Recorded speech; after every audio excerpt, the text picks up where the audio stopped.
First, in the special election race for U.S. Senate, Preston Love Jr. challenges incumbent Senator Pete Ricketts. So, joining us live for a little coffee and conversation this morning, Senator Ricketts, thank you so much for joining us. My pleasure. Thanks very much for having me on. Let's get you on the record right away. How do you take your coffee? I drink it black as well. I'm with you there. Yeah, okay. yeah. Every candidate has said that so far, funny enough. Well, you know, with all the stuff that we do, we don't need the extra sugar or calories that come with, you know, just get the boost. Milk, whatever. Yeah, exactly. What a flashback to 20 months ago, replacing Ben Sasse. Since then, what's been your most proud accomplishment in the Senate?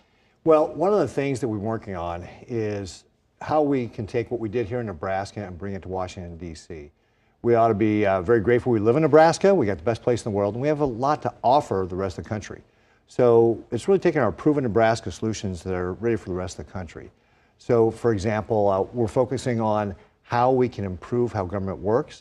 So I've been able to work to offer amendments and get them passed that would, for example, help the passport program. I've introduced legislation, bipartisan legislation, which is in the framework for the Farm Bill, that would improve the food stamp program, like we did here in Nebraska, where we help families get off of food stamps. So those are some of the key issues we're working on there. We're also working just in general to make sure that you know, we can keep people safe in this country. That's the primary role of government, so working on stuff with regard to the border and that sort of thing. And on the flip side of that coin, what's been the biggest challenge? Obviously working with constituents on the other side of the aisle, this divisive rhetoric we've heard all, you know, during the political season has been something we've heard a lot from our viewers. Yeah, you know, the national media wants to portray it as being very polarized, and certainly there's big differences between Republicans and Democrats in the U.S. Senate, but it's actually, the body is actually really civil. People treat each other civilly in the body. So that really hasn't been a challenge, working with folks on the other side and finding areas of common ground. The biggest challenge is the system is very broken. Chuck Schumer hasn't brought up anything really to the floor. I mean, we've done some things. We got FAA reauthorization passed, but a lot of it's just nominations. And frankly, there are a lot of bills that we actually have bipartisan agreement on, and Chuck is just not bringing them to the floor. Nor has he brought our budget bills to the floor. You know, we've got reckless spending that's going on, right? You know, we kept our growth when I was governor, to 2.8% a year.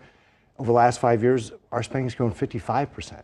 And Chuck hasn't brought any of our budget bills, our appropriation bills to the floor. He hasn't brought the National Defense Authorization Act. We haven't got a farm bill.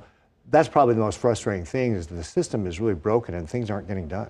What are you hearing from Nebraskans ahead of this election cycle that really maybe will provoke you to champion some legislation if you're elected in the next couple of weeks? Well, the two biggest things I hear from Nebraskans as I travel the state is, one, high prices, right?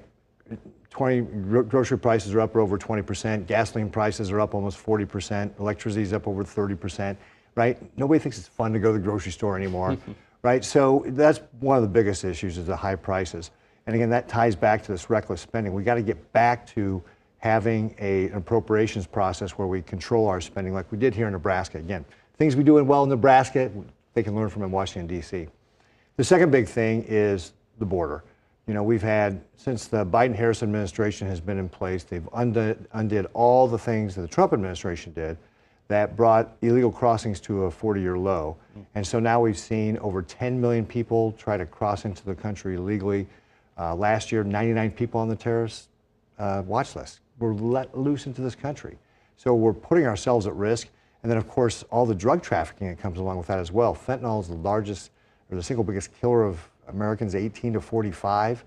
And that's just been flowing. And we saw this when I was governor as well. You know, in 2019, the number of fentanyl-laced pills that Nebraska law enforcement took off the street was 46. By the first 6 months of 2020, 2021, that had jumped to 156,000. So we've seen a huge amount of fentanyl flowing into this country, and that's also putting us at risk.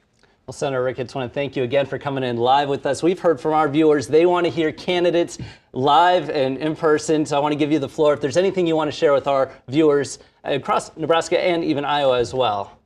Yeah, sure. So the big thing, like I said, we're working on is, one, bring our Nebraska solutions ready for America, the things we did well here, like our SNAP Next Step program, or the tax relief we did for Social Security, trying to get rid of taxes on Social Security at the federal level like we did here in Nebraska, get rid of taxes on tips, taxes on Veterans Affairs, or Veterans Benefits. So we're working on that. The second thing is just making government work better, trying to get processes to work better, push back on the overregulation we're seeing at the federal government, and then finally keeping people safe. It's the most important job that government have, whether it's at our southern border or internationally or supporting our law enforcement officers. That's what we need to do here in our country to keep people safe. Senator Ricketts, thank you so much for Thanks joining so us much, live Appreciate this it. morning. Thanks. Absolutely. And remember, Senator Ricketts faces Preston Love for one of Nebraska's U.S. Senate seats. We spoke to Love yesterday morning right here on First News, and you can find that segment on KETV.com.